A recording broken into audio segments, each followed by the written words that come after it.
Bonjour, vous êtes aujourd'hui avec moi Madame Bertrand, cofondatrice de Sciences Po et professeure de physique-chimie. Aujourd'hui, je reçois Adeline, j'ai 21 ans et je suis actuellement en deuxième année de licence économie-gestion à Paris. Voilà. Alors Adeline est avec nous aujourd'hui pour vous dire un petit peu son parcours, ce qu'elle a fait avant son bac.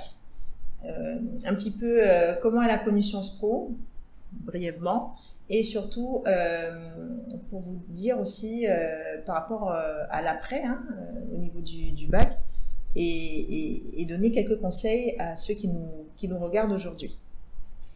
L'année du bac pour moi c'était en 2017 et en première et en terminale j'avais besoin un peu d'aide pour les matières mathématiques et physique-chimie, puisque j'étais en terminale S, j'ai pris la filière scientifique et j'avais beaucoup de mal en fait à me motiver moi-même et je n'étais pas très autonome, donc j'avais besoin de quelqu'un pour m'aider. C'est pour ça que j'ai fait des recherches et j'ai trouvé Sciences Po, il me semble que c'était sur le 97.3 que j'ai trouvé. Oui, à l'époque. Oui, que j'ai trouvé Sciences Po et donc j'ai appelé et voilà, j'ai eu un rendez-vous pour se rencontrer et pour qu'on m'explique comment ça se passe. Ok. Et par rapport à, qu'est-ce que vous visiez comme objectif? C'était quoi Alors, à ce moment-là, je n'avais pas d'objectif précis. J'étais encore jeune et tout ce que toujours je voulais, jeune, quand même. je suis toujours jeune, mais ce qui m'importait en fait pour moi à ce moment-là, c'était plus d'avoir mon bac et de quitter la Guyane en fait. Ah, ok. Mais sans avoir d'objectif précis pour l'avenir. Et c'est quelque chose que j'aurais dû y réfléchir en fait. J'aurais dû réfléchir à ça parce que je ne me suis pas assez renseignée en fait pour les études supérieures. Et c'est pour ça que lors de ma première année d'études, j'étais en première année de DCG, c'est un diplôme de comptabilité gestion. Et c'est quelque chose que j'ai choisi un peu au hasard. Et ça ne m'a pas plu en fait. Donc c'est pour ça que c'est important de se renseigner. D'accord, c'est bien. Oui. Et bon, vous dites que vous n'aviez pas vraiment d'objectif pour l'après-bac, mais le bac restait quand même un objectif puisque vous avez, ça vous tenait quand même à cœur puisque vous avez fait l'effort de rechercher des cours pour vous aider à être autonome. Donc, alors quand on parle d'objectifs, c'est pas que professionnel, ça peut être des petits objectifs aussi qu'on se donne. Et le fait de vouloir à obtenir son bac, ne serait-ce que ça, c'est un objectif en fait. Et ce bac justement, quand vous l'avez obtenu avec une mention ou est-ce que donc l'objectif bac, on peut dire, était-il atteint finalement?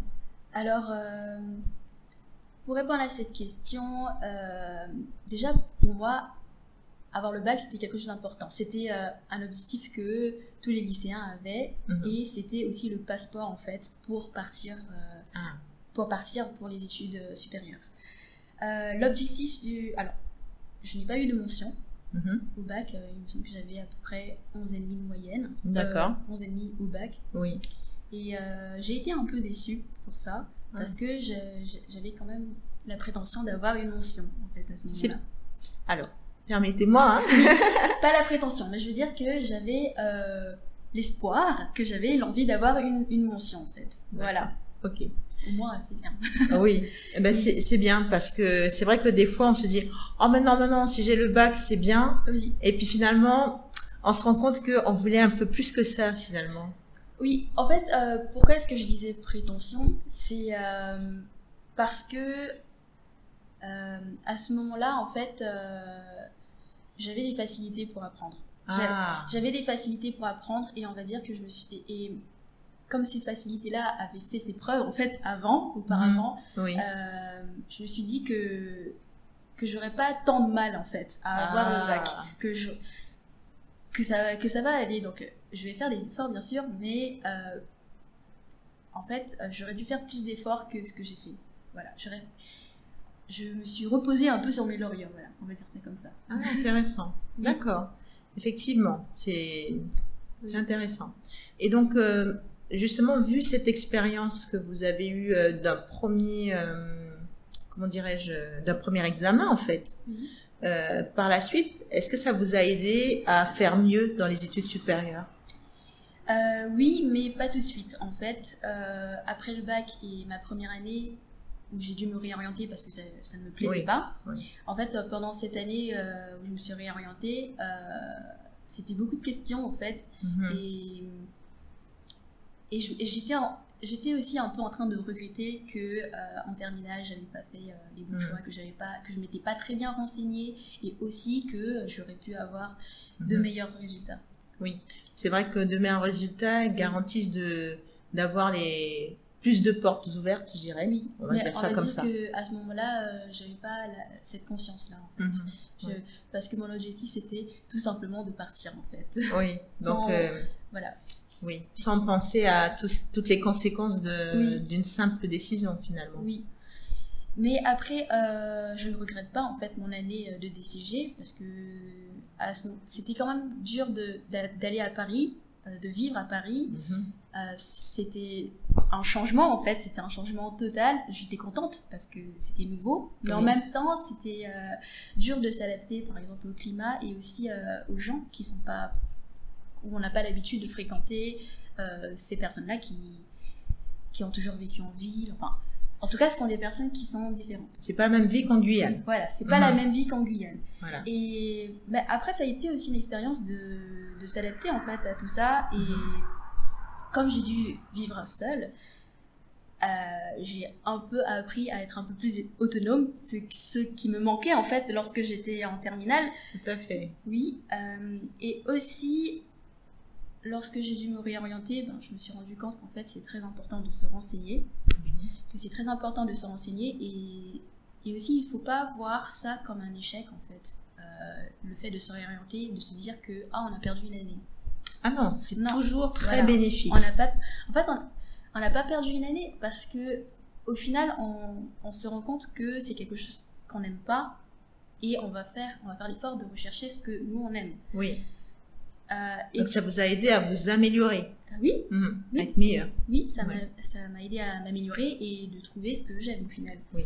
Et puis si on fait le pour enfin si on pèse ce que ça vous a apporté en plus, puisque vous l'avez dit, l'autonomie c'est quelque chose de très très important. Oui. Donc le fait que ça ne vous a apporté, même si ça vous a apporté que l'autonomie, je peux vous dire, pour être passé par là, c'est quelque chose de bien. D'accord, merci. Alors aujourd'hui, donc qu'est-ce que vous faites aujourd'hui, puisque vous êtes réorienté, donc qu'est-ce que vous faites aujourd'hui? Oui, alors comme je me suis réorientée, donc j'ai recommencé une première année en licence économie et gestion. Oui. En ce moment, je suis en deuxième année. Donc ça s'est très bien passé. Oui, ça s'est très bien passé. Et là, Super. je passe en troisième année de licence, du coup. C'est bien. Et en même temps que je fais cette licence, je me prépare aussi au concours pour les grandes écoles de commerce. Les écoles de commerce, voilà. Félicitations. Oui, voilà. Et c'est cette année, donc comme je passe en troisième année de licence, donc au bout de ces troisième années de licence, je vais passer un concours en Bac+3, ce sont les admissions parallèles. Et voilà, donc j'espère on vous le souhaite le mieux. Obtenir l'école que je souhaite. D'accord, ok. Donc là, pareil, on vise haut. Oui. Et puis après, on verra ce que ça va donner. Oui. D'accord. Et là, justement, avec mes expériences passées, je me donne plus d'efforts. Enfin, je me donne plus, en fait. Voilà, je me donne plus qu'avant. Et même si que je pense déjà connaître, même si que je pense que j'ai des facilités, mais c'est toujours bien de revoir, d'apprendre autre chose. Parce qu'en fait, si on continue à se reposer sur ses lauriers, en fait, les difficultés, elles nous rattrapent très vite. Voilà. Oui, exactement. Voilà. Même si qu'on a des facilités, Voilà, parce que en fait, en faisant comme ça, tout en mine de rien, vous avez des lacunes qui s'installent. Et puis au fur et à mesure que vous passez des années à rester sur ces acquis, eh bien ces lacunes grossissent. Parce que vous compensez avec ces acquis, mais ça continue de grossir. Et c'est vrai que c'est ce qu'on vous disait d'ailleurs à Sciences Po. Hein. Oui, on vous encourageait à faire vrai. toujours mieux, à aller toujours plus loin dans vos études. Et d'ailleurs, hein, on continue de suivre nos élèves, même s'ils ont eu leur bac, même s'ils ont leur vie Oui. d'étudiants, on continue de les suivre parce que pour nous c'est très important, ça nous tient à cœur. Oui, Donc, voilà. C'est un avantage de Sciences Po, voilà, d'être suivi Et oui. et d'avoir de très bons conseils. C'est avec plaisir, Même toujours. si c'est que maintenant que je me rends compte que ces conseils étaient à suivre. C'est très important, ce n'est pas grave pour nous parce que le tout pour nous, c'est le plus important, c'est de vous transmettre les choses, de vous aider. Et puis, c'est vrai que ça va au-delà de ce que les parents peuvent penser, puisque on ne reste pas seulement sur l'aspect cours.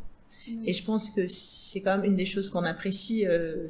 Vous me direz, hein, c'est une des choses que vous appréciez. Oui, c'est quelque chose que j'apprécie parce que l'ambiance, elle est conviviale en fait. On peut parler de tout, n'importe quoi, des cours, mais aussi d'autres choses. Oui.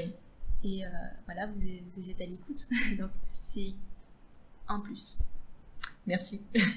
Alors, pour finir cette interview, qu'est-ce que vous pourrez donner comme conseil aux générations à venir, aux élèves qui nous regardent en ce moment? Alors, je vais redonner les conseils que j'ai déjà donnés. C'est que il ne faut pas se reposer sur ses lauriers. Voilà. Voilà, déjà ça. Ouais. Que même si on a des facilités, ben, c'est bien, au contraire, au lieu de se dire bon, on a des facilités, donc c'est pas la peine de réviser plus que ça, bah, profitez de ces facilités pour apprendre plus de choses, pour découvrir d'autres choses. Et au final, en faisant ça, vous allez peut-être découvrir que vous aimez ça, que vous aimez ça, et que vous n'auriez pas découvert Oui. si vous ne l'aviez pas fait. Voilà. Et merci de tous ces conseils et puis merci pour cette interview, Adeline. Je vous remercie aussi. En tout cas, c'est un plaisir. L'année prochaine, qui sait? Oui. Hein? Avec l'obtention de la licence et certainement une entrée en grande école. Oui. Et donc, ce sera l'occasion d'une prochaine interview. Merci, Oui, Adeline. D'accord, avec plaisir. Eh bien, que dire de plus à part abonnez-vous à notre chaîne, donnez-nous des pouces en l'air si vous avez apprécié, ne serait-ce que cette interview et ce qu'Adeline vous a dit, vous a conseillé de faire. Donc, allez-y, hein, faites péter les likes. Je dirais ça comme ça. Bon, voilà, à bientôt. Au revoir.